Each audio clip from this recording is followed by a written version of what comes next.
Hello guys, welcome to Indian affairs. I hope कि आपका आज का दिन शानदार हो और लाइफ में आपके जो भी गोल्स और टारगेट्स हैं आप उनको सक्सेसफुली अचीव करें। बढ़ते हैं आज की टॉप 10 अपडेट्स की तरफ। सबसे पहली अपडेट आ रही है भारत और पाकिस्तान को लेकर और ये क्रिकेट से संबंधित है। जैसा कि आप सबको पता है कि 1 जून को T20 वर्ल्ड कप 2024 स्टार्ट होने वाला है और हमेशा की तरह भारत और पाकिस्तान इस बार भी एक ही ग्रुप में है और दोनों के बीच 9 जून को मैच खेला जाना है।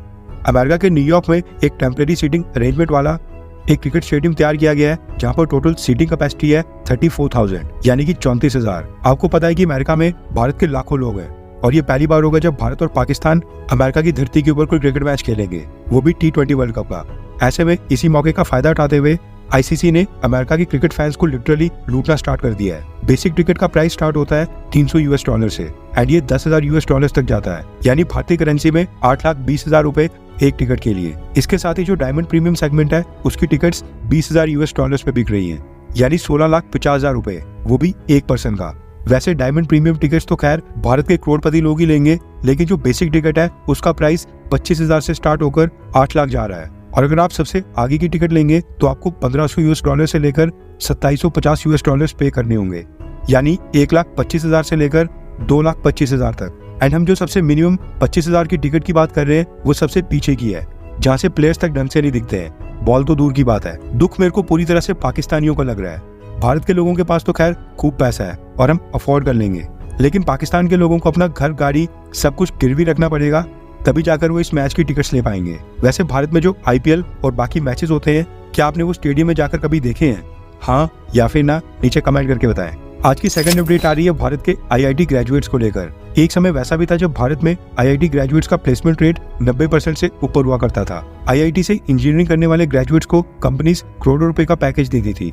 कई कंपनीज तो भारत के IIT ग्रेजुएट्स को अपने साथ फॉरेन ले जाती थी, अमेरिका, UK, यूरोप वगैरह इन सब देशों में लेकर वहां पर नौकरी देती थी। लेकिन अब करोड़ों रुपए का पैकेज तो छोड़ ही दो, IIT ग्रेजुएट्स को जॉब तक नहीं मिल पा रही है। दरअसल भारत के IIT ग्रेजुएट्स को लेकर एक नया डेटा सामने आया है जिसमें पता चला है कि साल 2024 में देश के 23 IIT कैंपसेस के कई सारे स्टूडेंट्स की प्लेसमेंट हो ही नहीं पा रही है। इस साल 21,500 IIT ग्रेजुएट्स ने प्लेसमेंट्स के लिए अपने आप को रजिस्टर किया था, जिसमें से 13,410 स्टूडेंट्स की प्लेसमेंट हो पाई है, जबकि 8,090 IIT ग्रेजुएट्स अभी भी जॉब की तलाश कर रहे हैं। परसेंटेज की टर्म्स में देखें तो इस साल 38% IIT ग्रेजुएट्स को जॉब ही नहीं मिल पाई है, जबकि IIT JEE का एग्जाम दुनिया का दूसरा सबसे टफ एग्जाम माना जाता है। UPSC एग्जाम भी 3rd नंबर के ऊपर है, लेकिन फिर भी IIT ग्रेजुएट्स को भारत के अंदर जॉब ही नहीं मिल पा रही है। आपके अकॉर्डिंग इसके पीछे का क्या कारण हो सकता है, नीचे कमेंट करके बताएं। आज की थर्ड अपडेट आ रही है भारत और फलस्तीन को लेकर। अभी कुछ ही दिन पहले इंडियन आर्मी के रिटायर्ड कर्नल वैभव अनिल सर की गाजा में जान चली गई थी। अनिल सर ने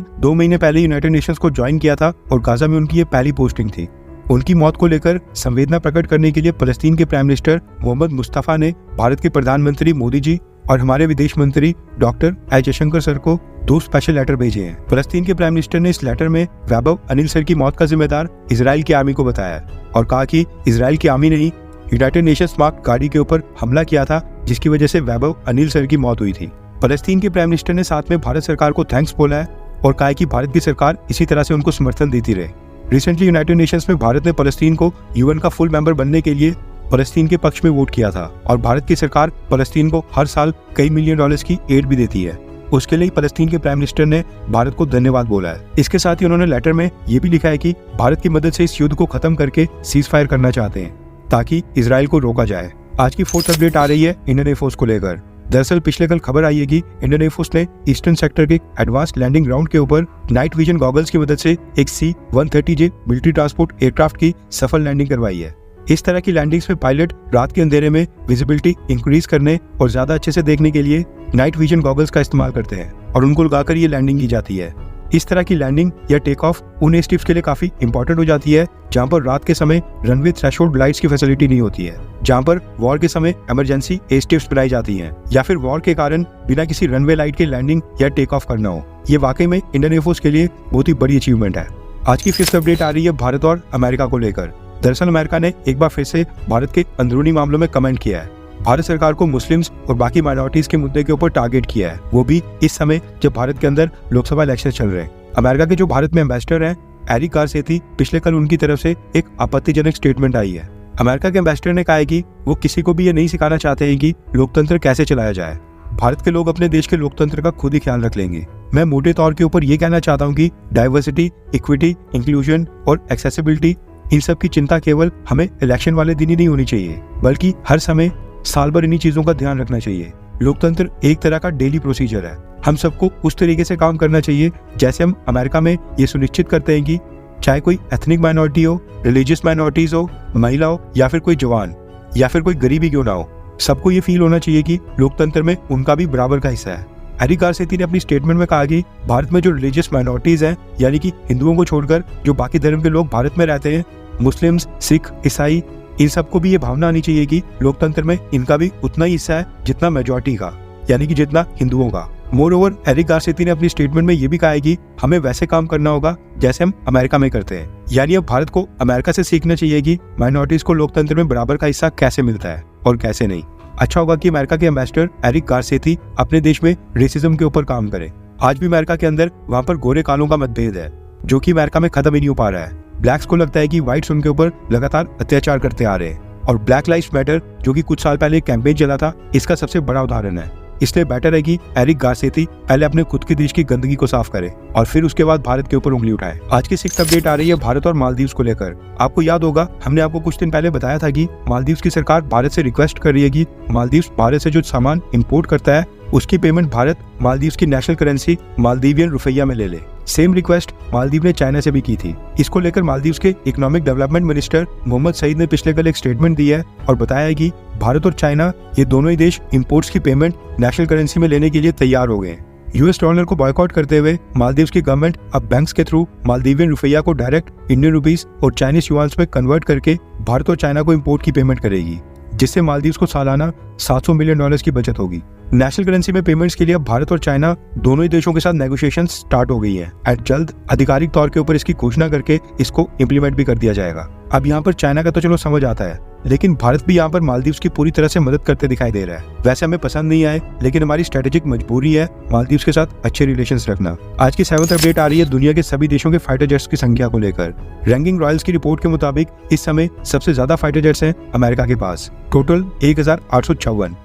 सेकंड नंबर के ऊपर चाइना के पास है 1207, थर्ड के ऊपर रशिया के पास 809 फाइटर जेट्स हैं, फोर्थ के ऊपर है भारत और भारत के पास है 606 फाइटर जेट। हैरानी वाली बात है कि 5th नंबर के ऊपर नॉर्थ कोरिया है। रिपोर्ट के मुताबिक नॉर्थ कोरिया के पास 440 फाइटर जेट्स हैं, यानी कि पाकिस्तान से भी ज्यादा, और पाकिस्तान 6th पोजीशन के ऊपर है। पाकिस्तान के पास भी 387 फाइटर जेट्स हैं। दुनिया के बाकी देशों के पास कितने ज्यादा फाइटर जेट्स हैं और रैंकिंग्स पे कौन किसके ऊपर है, वो आप वीडियो को पॉज करके देख सकते हैं। आज की 8th अपडेट आ रही है भारत और पाकिस्तान को लेकर। दरअसल पिछले कल भारत के प्रधानमंत्री मोदी जी लोकसभा इलेक्शंस के लिए एक रैली को संबोधित करने पंजाब के पटियाला में गए थे। वहां पर रैली को संबोधित करते हुए उन्होंने करतारपुर साहिब गुरुद्वारा के ऊपर टिप्पणी की है, जो कि पाकिस्तान की जुरिस्डिक्शन में आता है। रैली में प्रधानमंत्री मोदी ने कहा कि अगर 1971 भारत पाकिस्तान युद्ध जैसा मौका उनके हाथ लगता तो वो पाकिस्तान के 90,000 सैनिकों के बदले पहले पाकिस्तान से करतारपुर साहिब गुरुद्वारा को ले लेते, उसके बाद ही पाकिस्तान के सैनिकों को छोड़ते। प्रधानमंत्री मोदी ने कहा कि उस समय हमारे पास ट्रम्प कार्ड था, यानी कि एक सुनहरा मौका था, हम पाकिस्तान को ब्लैकमेल कर सकते थे। उन्होंने कहा कि कांग्रेस ने पंजाब के लोगों के लिए कुछ नहीं किया, लेकिन मुझसे जितना बन पाया मैंने किया है। पिछले 70 साल तक पंजाब के लोग बाइनोकुलर से करतारपुर साहिब गुरुद्वारा के दर्शन किया करते थे, लेकिन मोदी के कार्यकाल में करतारपुर कॉरिडोर की शुरुआत हुई थी, जिसके बाद पंजाब के लोग अब करतारपुर साहिब गुरुद्वारा के दर्शन करने जाते हैं। पटियाला से प्रणीत कौर बीजेपी की टिकट के ऊपर चुनाव लड़ रही हैं, जो कि पंजाब के former chief minister Amarinder Singh ji की पत्नी है। वैसे आपको क्या लगता है कि क्या अगर हम 1971 में पाकिस्तान को ब्लैकमेल करते तो पाकिस्तान अपने 93,000 सैनिकों के बदले करतारपुर साहिब गुरुद्वारा भारत को दे देता? हाँ या फिर ना, नीचे कमेंट करके अपनी राय बताएं। आज की 9th अपडेट आ रही है भारत के एक्सपोर्ट्स को लेकर।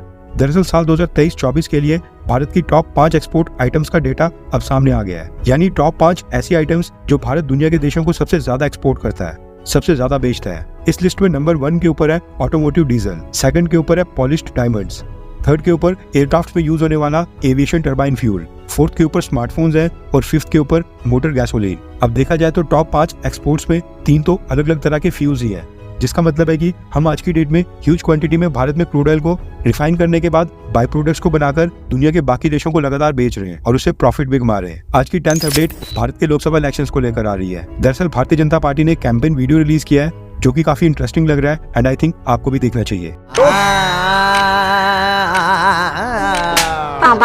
पैदल चल चल के मेरे जूते घिस गए।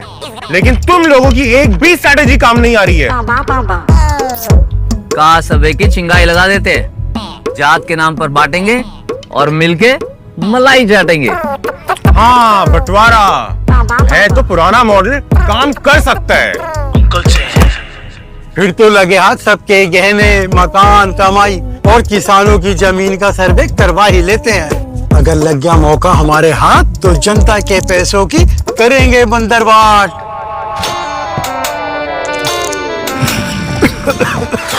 मैं क्या कहता हूँ जी, जनता को मूर्ख बनाने के लिए देते हैं फ्री का झांसा, कुर्सी हाथ में आते ही पलट देंगे पासा। दूर बोका, पासा नहीं, इस बार तो लग रहा है सब खेला ही पलटने वाला है।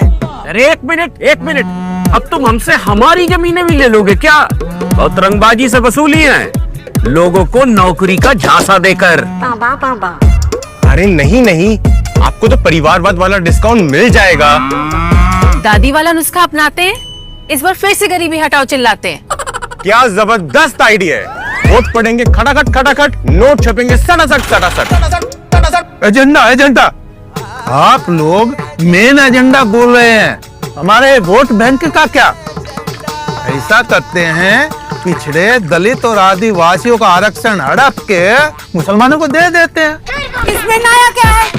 मैं तो बंगाल में 2011 से यही कर रही हूँ। घुसपैठियों को रखती हूँ 12 ही संभाल के। तुष्टीकरण सीखने कुछ दिन गुजारिए बंगाल में। अरे दीदी, आप संदेश खाली पे ध्यान दीजिए। आपके कंट्रोल में ना नेता है ना भतीजा, तभी तो चुनाव में हो रहा है बुरा नतीजा। दूर बोका। बिल्कुल सही बात है जी। मैं तो एक बात आपको बता दूं, जो खत्म, टाटा, बाय बाय। जो बिगाड़ना चाहते हैं देश के हालात, वोट की चोट से उन्हें देनी है मार। आपकी जेब में हाथ डालने वालों से खबरदार, देश हित में जारी। आज के लिए बस इतना ही। जय हिंद, वंदे मातरम।